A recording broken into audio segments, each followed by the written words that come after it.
আমরা কোন নবীর উম্মত? নবীজি আসতেছে নূরের খেলা খেলতে খেলতে ইসমাইলের কপাল হইয়া আস্তে আস্তে খাজা আব্দুল্লাহর কপালে জোরে জোরে কান সুবহানাল্লাহ। এই তো নবী আয়েশা গেছে, কি মজার ব্যাপার। আব্দুল্লাহর কপালে যখন এই আমার আপনার নবী নূরে মুহাম্মাদি সাল্লাল্লাহু আলাইহি সাল্লাম, যার নাম আল্লাহ নিজে রাখলেন রাহমাতাল লিল, বলুন রাহমাতাল লিল, যিনি নাম রাখছেন ইনার নাম আবার নিজের রাব্বুল আলামিন, আর যার নাম যার উসিলায় সব, তার নাম রাখছে রাহমাতাল লিল আলামিন। আচ্ছা, আমার নবীর নামটা কে রাখছে কোন তো? দাদি রাখছে? দাদাই রাখছে? ফুফু রাখছে? নামটা কে রাখছে? আল্লাহু আকবার বলুন। এই নবীর উম্মতই তো আমরা। আব্দুল মুত্তালিব বলেন, আমার নাতির নাম সর্বপ্রথম আমি আকাশের মধ্যে আওয়াজ শুনেছি। কিভাবে? আব্দুল মুত্তালিব বলেন, আমি শুনেছি যেদিন আমার বৌমা আমেনা বিকাল থেকে চোখের পানি ছেড়ে দিয়ে কান্দে। ব্যথা, কি ব্যথা? খবর পাইছে সন্তান হবে, কিন্তু কেউ নাই, অসহায় স্বামী হারা, আমার সন্তান হবে, স্বামী নাই, আমার বিপদে কে আমার পাশে থাকবে, কে আমাকে সাহায্য সহযোগিতা করবে? আমেনা বলেন, আবার মাঝে মাঝে পেটের দিকে চাইয়া দেখি, সন্তান হলে তো সাধারণ মহিলাদের পেট বড় হয়, একটু পরিবর্তন হয়। আমেনা বলেন, আমার সন্তান হবে, খবর পাই, কে যেন আমাকে খবর দেয়, কিন্তু আমার তো পেট বড় হয় না, সন্তান আছে এমন কোন অনুভব, এমন কোন ভারী বোঝা কষ্ট তো আমার হয় না। এবার বলতেছে, আমি একদিন খবর পাইলাম। কিভাবে? আমি মাটির কুয়ার থেকে পানি উঠাইতে গিয়েছিলাম।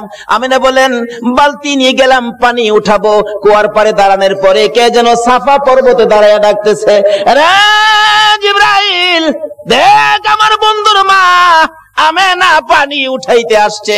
এত নিচ থেকে আমার বন্ধুরে পেটে লইয়া পানি উঠাইলে বন্ধুর মার কষ্ট হবে রে জিবরাইল, তুমি জলদি করে যাও, আমার বন্ধুর মা আমেনার হাতের বালতি নিচে ছাড়ার আগে আগে নিচের পানিগুলি তুমি জিবরাইল উপরে উঠাইয়া দাও।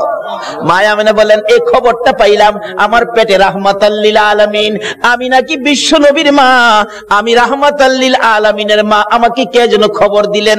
এমন সময় দেখি মাটির নিচের পানিগুলো এমনি করে গর্তের মুখ বরাবর আইসা গেছে।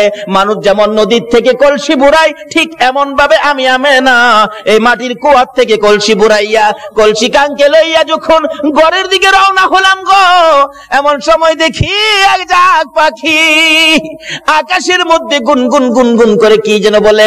তাকায়া দেখি পাখি সর্দার ডাকতেছে, পাখিরা রে আর সামনে বাড়িস না, দেখ রাহমাতাল লিল আলামিনের মা দাঁড়ায়া রইছে। পাখিরা এ রাহমাতাল লিল আলামিনের মার উপরে উইরা গেলে বেয়াদবি হবে।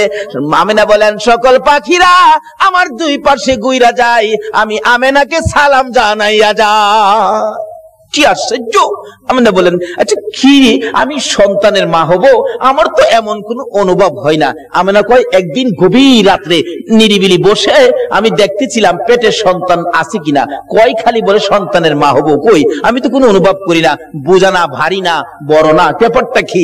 একদিন লক্ষ্য করে পেটের দিকে তাকাইয়া দেখি পেটের ভিতর থেকে একটা নূরের জ্যোতি বাহির হইতেছে। আল্লাহু আকবার! এমন কড়া নূরের জ্যোতি যার দিকে আমি আমেনা চাইয়াই থাকতে পারি না। তখন থেকে মা আমেনা টেনশন করতেছেন, কবে জানি সন্তান ভূমিষ্ঠ হয়, কবে জানি সন্তান আসে, কবে জানি আমার সন্তান দুনিয়ার তার শিবানে। আমি কাকে বলবো? নাই আমার কেউ, অসহায় আমি। চোখের পানি ছেড়ে দিলে আব্দুল মুত্তালিব ডেকে ডেকে বলেন, বৌমা আমেনা তুমি কিসের ব্যথায় কান্দো? বাবা গো, খবর পাইলাম আমার নাকি সন্তান হবে। ও বাবা, আমার যে কেউ নাই, কে আমার পাশে থাকবে? সঙ্গে সঙ্গে আব্দুল মুত্তালিব নিজের দাসী উম্মে আইমানকে পাঠাইয়া দিলেন, আমেনার সাথে সাথে থাকো। আবু লাহাবের দাসী সুয়াইবাকে ডেকে বললেন, তুমি পাশে পাশে থাকো, আমেনাকে তোমরা সবাই দেখে দেখে রাখবা যাতে কোনো বিপদ না হয়। যেদিন মক্কা নগরী নবীর আগমনে খুশিতে নাচতেছিল, আল্লাহু আকবার, পশু পাখিরা একজনের কানে আরেকজনের খবর দিতেছিল, আজকে বলে রাহমাতাল লিল আলামিন দুনিয়ার জমিনে আসবে। এই খবরে মক্কা নগর, বালুর কণা, এমনকি খানায়ে কাবা পর্যন্ত খুশিতে নাচতেছিল। আল্লাহু আকবার। আব্দুল মুত্তালিব বলেন, আমি ওই দিন সন্ধ্যার সময় খানায়ে কাবার দরজার পাশে বসে বসে কাঁদতেছিলাম। ও খানায়ে কাবার মালিক, আমার বৌমা আমেনা অসহায়, সন্তান হবে, তুমি কিন্তু আমার বৌমাকে সাহায্য করো। এইভাবে কাঁদতে কাঁদতে কাঁদতে কাঁদতে রাত্র যখন 2টা 2:30 বাইজা গেছে, হঠাৎ করে দেখি আকাশে বিকট শব্দ হয়েছে। তাকাইয়া দেখি আকাশের দরজা খানি খুলে গেছে। চারদিক এই দরজাখানি সাজানো হয়েছে। আল্লাহু আকবার। সুন্দর করে সাজানো হয়েছে। তার সাথে সাথে দেখি 3 থেকে 4 জন মহিলা ডান হাতে নূরের বাতি লইয়া জান্নাতি সুন্দর শাড়ি পরে পাখির মতো উইরা উইরা আসতেছে। আব্দুল মুত্তালিব বলেন, আমি শুনি তারা আসতেছে আর বলতেছে একজন আরেকজনকে, চলো আমরা আমেনার ঘরে যাই। আজকে রাহমাতাল লিল আলামিন দুনিয়ার জমিনে আসবে, আজকে মুহাম্মাদুর রাসূলুল্লাহ দুনিয়ার জমিনে আসবে। আব্দুল মুত্তালিব বলেন, আমেনা রে, নাতি হবে রে, যার খবর আকাশের মধ্যে পেয়েছি। জোরে জোরে কন্যা সুবহানাল্লাহ। বলুন, আকাশের যে নবীর নামের উচ্চারণ হয়, এই নামটা কি দুনিয়ার কেউ রাখছে? কে রাখছে? আল্লাহ। আর জোরে কোন কে রাখছে? আল্লাহ। এখানে কত সুন্দর করে নামটা রাখছে। নিজের নাম লা ইলাহা ইল্লাল্লাহ, আর বন্ধুর নামটা দিলেন মুহাম্মাদুর রাসূলুল্লাহ। নিজের নামের মধ্যে আরবি 12টা অক্ষর আছে, আবার বন্ধুর নামের মধ্যেও আরবি 12টা অক্ষর। নিজের নামের 12 অক্ষরে কোনো নক্তা নাই, কোনো ভেজাল নাই। বন্ধুর নামের 12 অক্ষরে কোনো নক্তা নাই, কোনো ভেজাল নাই। আল্লাহ বলেন, আমিও ভেজাল মুক্ত, আমার বন্ধুও ভেজাল মুক্ত। আমি আল্লাহর ওয়াহদানিয়াতের মধ্যে কোনো শরীক নাই, আমার নবীর রিসালাতের মধ্যে কোনো শরীক নাই। আল্লাহু আকবার। কিন্তু এই নবীকে নিয়ে টানা হেসরা করবেন না, এই নবীকে নিয়ে মাসলা ফিট করে নবীর মর্যাদা কমানোর চেষ্টা করবেন না, তাহলে বিশ্ব মুসলমান মার খাবে। যতদিন পর্যন্ত নবীর পক্ষে এসে নবীর শান ও মান না বাড়াবেন, বিশ্বের মুসলমানের মান শান আমার আল্লাহ বাড়াবে না। যাই হোক, তাওরাত, জাবুর, ইনজিল কিতাবে আমার নবী যে আসবে খবর আছে কিনা বলুন তো? কিভাবে আসেন? আসুন, নবীজি আসতেছে আব্দুল্লাহর কপালে, নবীজির নূরে মুহাম্মাদি সাল্লাল্লাহু আলাইহি সাল্লাম আব্দুল্লাহর কপালে। আব্দুল্লাহর বয়স 9। বলুন, বয়স কত? 9। আরো জোরে কোন? 9 বয়সের মধ্যেই তো সমস্ত খেলা। আরে 9 মধ্যেই তো জয়। ইসমাইলের বয়স 9, গলায় ছুরি আইছে। এবার আব্দুল্লাহর বয়স 9, গলায় ছুরি আইছে। কিন্তু আব্দুল্লাহও বেঁচে গেল ছুরির থেকে, ইসমাইলও বেঁচে গেল ছুরির থেকে। বলুন তো কার উসিলাই বাঁচছে? সব বিপদ থেকে বাঁচছে আমার নবীর উসিলাই। কিন্তু আমরা যে বাঁচতে পারতেছি না, তাহলে বোঝা গেল আমরা সেই নবীকে চিনতে পারতেছি না। বাবারা, ভাইয়েরা, এই নবীকে চেনার জন্য আল্লাহ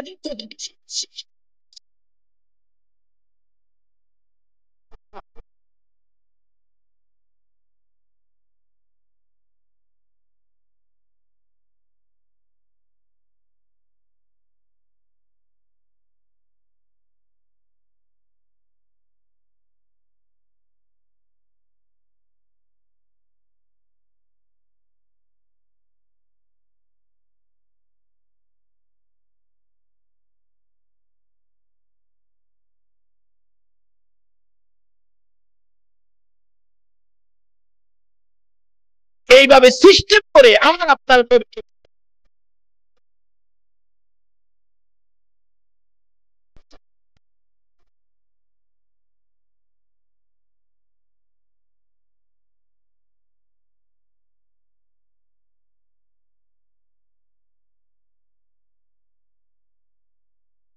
ছোট কাল থেকে নবী দুনিয়ায় আসে নাই, তার আগের থেকে খবর। তাওরাত, জাবুর, ইনজিল কিতাবে নবীর আগমনের খবর আছে কিনা বলুন তো? নাকি আপনারা দুনিয়াতে আইসে পরে মক্কাবাসী বুট দিয়া নবীরে নবী বানাইছে? আমাদের দেশের কিছু লোকের ধারণা নবীরে বুট দিয়া ওই বানাইছে। কি যে টানা হেসরা! কেউ কেউ নবীরে মাটি দা বানাইছে। গত 2 রাত আগে এক মাহফিলে গেছি, একবারে জোর গলায় কইতাছে, আবার যুক্তি দিতাছে। কয়, শুনেন বাবারা, এক জাতের আলেম বাইরিছে নবীরে নূর কয়। ফেরেশতারা তো নূরের তৈরি, ফেরেশতাদের কোনো প্রস্রাব পায়খানা করে? শ্রোতারা কয় না। নবী যদি নূরের তৈরি হইতো, নবী তো প্রস্রাব পায়খানা করতো না। নবী প্রস্রাব পায়খানা করছে না, আবার জিগায় শ্রোতারা জি করছে।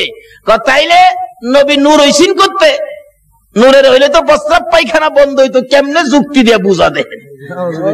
কোন নবীরে মাটি দা বানাইছে? নাউজুবিল্লাহ কান্না। নবীরে মাটি দা বলে বানাইছে? আমার নবী হযরত জাবের রাদিয়াল্লাহু তাআলা প্রশ্ন করেছিলেন, ইয়া রাসূলুল্লাহ, সৃষ্টি সম্পর্কে কিছু বলুন। রাসূল বলেন, আউয়ালু মা খালাকাল্লাহু নূরি। বলুন, এই হাদিসটা কি কেউ অস্বীকার করতে পারবে?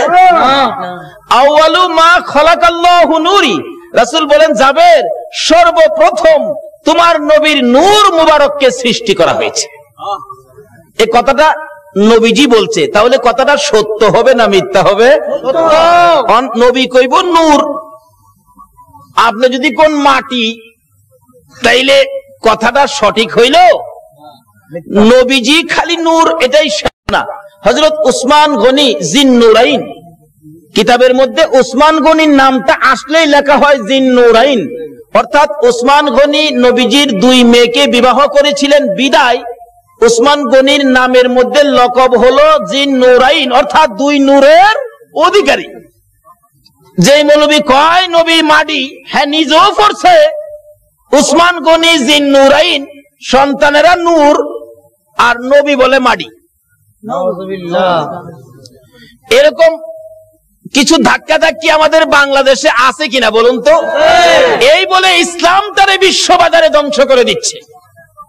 আল্লাহ বলছে ইসলাম আমার মনোনীত ধর্ম, নবী বলছে সুন্নি জামাত আমার মনোনীত জামাত, এর বাইরে কোনো জামাত নাই। জোরে কোন সুবহানাল্লাহ। মক্কা নগর যেদিন বর্বর যুগ ছিল, মেয়ে হইলে জীবিত দাফন করত, জীবিত মাটি